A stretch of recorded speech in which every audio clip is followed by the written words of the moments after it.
बहुत इंतजार के बाद आखिरकार काफी सारे डिटेल्स के साथ रिलीज हुआ है the fantastic four first step का टीजर। और मैं भी वापस आ गया हूँ हर बार की तरह ब्रेकडाउन के साथ। इससे पहले मैं इनका ओरिजिन स्टोरी बना चुका हूँ, तो अगर आपने वो नहीं देखा तो पहले देख लेना। और क्योंकि मार्वल का पहला सुपर हीरो फैमिली वापस आ गया है, तो चलिए शुरू करते हैं आज के इस नए वीडियो की ब्रेकडाउन।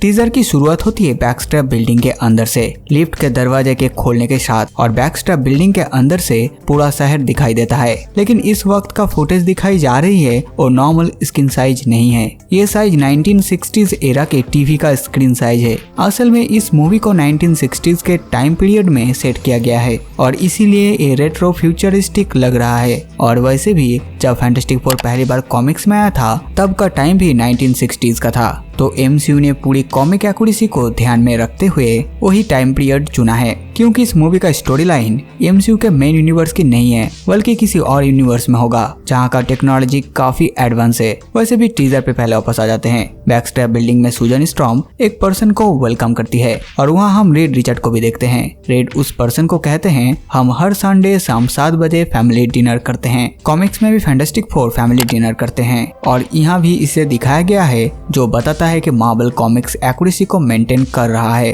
फिर मार्वल स्टूडियोज का लोगो रिवील होता है और उसके बाद स्क्रीन साइज 1960s स्टाइल से नॉर्मल साइज में स्विच हो जाता है, ताकि ऑडियंस को कोई प्रॉब्लम ना हो। ये स्टाइल मुझे WandaVision का याद दिलाता है, जहां हमने काफी अलग अलग स्क्रीन साइज देखे थे। उसके बाद दिखाई देता है फैंटास्टिक फोर का बैकस्ट्रैप बिल्डिंग। ये बिल्डिंग पहली बार 1962 में आई हुई कॉमिक्स फैंटास्टिक फोर के इशू नंबर 3 में दिखाई गई थी। अगले सीन है जहाँ हार्वी कुकिंग कर रहा है और द थिंग उस खाने को टेस्ट कर रहा होता है। यहाँ द थिंग का लुक बिल्कुल कॉमिक एक्यूरेट है और फॉक्स की प्रीवियस फैंटास्टिक फोर मूवीज के कंपैरिजन में इस टाइम का लुक ज्यादा कॉमिक से मैच करता है। और ये हार्वी ये फैंटास्टिक फोर फैमिली का एक रोबो है जो पहली बार एनिमेटेड सीरीज में दिखाया गया था। हाँ दोस्तों, कॉमिक से पहले इसे एनिमेटेड सीरीज में इंट्रोड्यूस किया गया था 1978 में the new fantastic four series में, और फिर 1979 में फैंटास्टिक फोर कॉमिक्स के 209 नंबर इशू में ये कॉमिक्स में आ गया था। इस रोबोट को रीड और मास्टर जॉन ने बनाया था। हार्वी का फुल फॉर्म है humanoid experimental robot B type integrated electronics, और ये रोबो फैंटास्टिक फोर के मेंबर्स की मदद करते हैं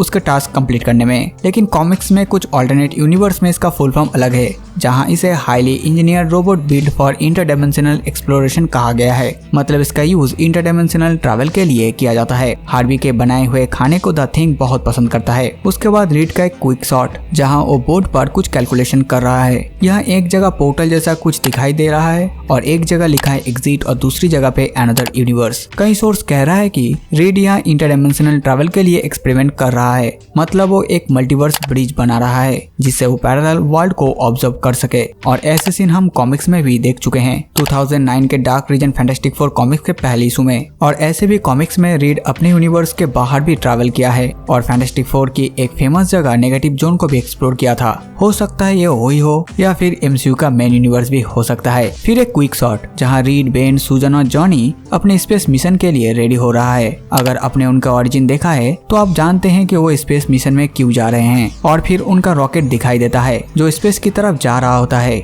इस रॉकेट को रीड ने डिजाइन किया था और इसका नाम है मार्वल 1। ये रॉकेट पहली बार 1961 में आई हुई कॉमिक्स फैंटास्टिक फोर के पहले इशू में ही दिखाई गई थी। और क्योंकि ये एक ऑल्टरनेट यूनिवर्स है और इसीलिए हो सकता है कि इस यूनिवर्स में रीड स्पेस में किसी और यूनिवर्स को एक्सप्लोर करने के लिए नहीं जा रहा, बल्कि उन लोगों को गवर्नमेंट भेज रहा है स्पेस या मून पर जाने के लिए, क्योंकि ये 1960s एरा का टाइम है। और जैसे हमारी दुनिया में 1961 में अपोलो 11 के साथ मून लैंडिंग हुआ था, वैसे हो सकता है इस यूनिवर्स में रीड और उसकी टीम मून पर या फिर स्पेस पर जाने के लिए वो मिशन कर रहा होगा। और ऐसे भी टीजर आने के कुछ टाइम पहले जो काउंटडाउन शुरू हुआ था वहाँ पर ज्यादा फोकस स्पेस मिशन पर ही किया था, तो हो सकता है ऐसा भी कुछ हो। उसके बाद रीड सुजन को कहते हैं, जब से हम लोग स्पेस से आए हैं हम सब बदल चुके हैं। जैसे सुजन को इनविजिबिलिटी मिल गई, बेन स्टोन का हो गया और जॉनी फायर जैसा हो गया। लेकिन सुजन कहती है ऐसा बिल्कुल भी नहीं, बेन हमेशा से स्ट्रॉन्ग था, जॉनी जैसे था वैसा ही है और मैं हमेशा तुम्हारे साथ हूँ। ये दिखाता है कि उनके पावर्स आने के बाद भी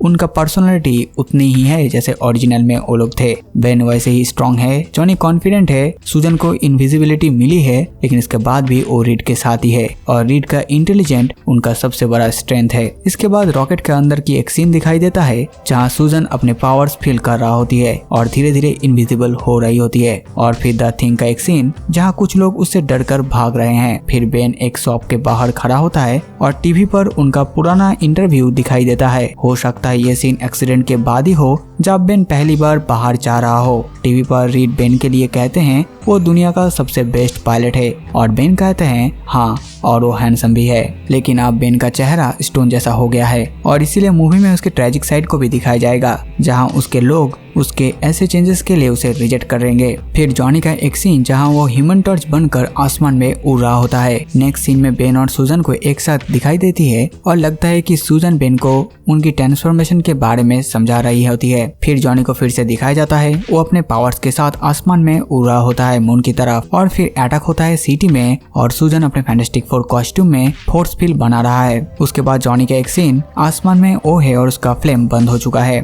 फिर फैंटास्टिक फोर अपने बैकस्टैब बिल्डिंग में है और आसमान में मीटियोर्स अर्थ की तरफ आ रहा होता है और इसी सीन में जॉनी ह्यूमन टॉर्च बन के आसमान की तरफ उड़ जाएगा। आगे एक सीन दिखाई देता है जहाँ कुछ बच्चे द थिंग का मास्क पहना है और फैंटास्टिक फोर का लोगो है उनके ड्रेस पर। यह बताता है कि इस यूनिवर्स में फैंटास्टिक फोर काफी फेमस है। फिर फाइनली हम फैंटास्टिक फोर की कार देखते हैं जो कॉमिक एक्यूरेट है और एक कार पहली बार फैंटास्टिक फोर के कॉमिक्स के तीसरे इशू में दिखाई गई थी और इस कार को कहते हैं फैंटास्टिक कार। उसके बाद जॉनी और द थिंग का सीन दिखाई जाता है और फिर एक बूढ़ा कैरेक्टर को दिखाई देता है। मुझे तो पहचान में नहीं आया कि कौन है, लेकिन बहुत सोर्स ये कह रहे हैं कि ये कैरेक्टर कॉमिक्स के इवन क्रैगऑफ मतलब रेड घोस्ट का रोल प्ले करेंगे जिसको फैंटास्टिक फोर के इशू नंबर 13 में पहली बार दिखाई दिया था। और फिर रीड को दिखाया जाता है अपने स्पेस सूट में जो उनके ओरिजिन का टाइम का सीन हो सकता है। फिर एक सीन में गैलेक्टस का शैडो दिखाई देता है सिटी के ऊपर। सबको पता है कि गैलेक्टस इस मूवी में होगा और पहली बार 2007 की फैंटास्टिक फोर मूवी में हमने उसका शैडो भी देखा था, पर अब मार्वल स्टूडियोज के अंदर उसका फुल लाइव एक्शन अपीयरेंस होने वाला है। और गैलेक्टस को पहली बार फैंटास्टिक फोर के इशू नंबर 48 में दिखाया गया था। और जब गैलेक्टस को ऐसे दिखाया गया तब मुझे मार्वल का पुराना दिन याद आ गया। लगता है गैलेक्टस इस मूवी का मेन विलन नहीं होगा, लेकिन वो एक मेजर थ्रेट जरूर होगा जो आगे दिखाई देगा। अगले सीन में फाइनली हम फैंटास्टिक फोर के मेंबर को उनके कॉस्ट्यूम में देखते हैं जो कि एकदम कॉमिक एक्यूरेट है। ये टीजर पूरा रेट्रो फ्यूचरिस्टिक फील देता है और लगता है कि मूवीज फैन को अपने कॉमिक्स की याद दिलाएगी। आपको कैसा लगा ये टीजर? तो मैं मिलता हूँ नए वीडियो में, तब तक के लिए गुड बाय।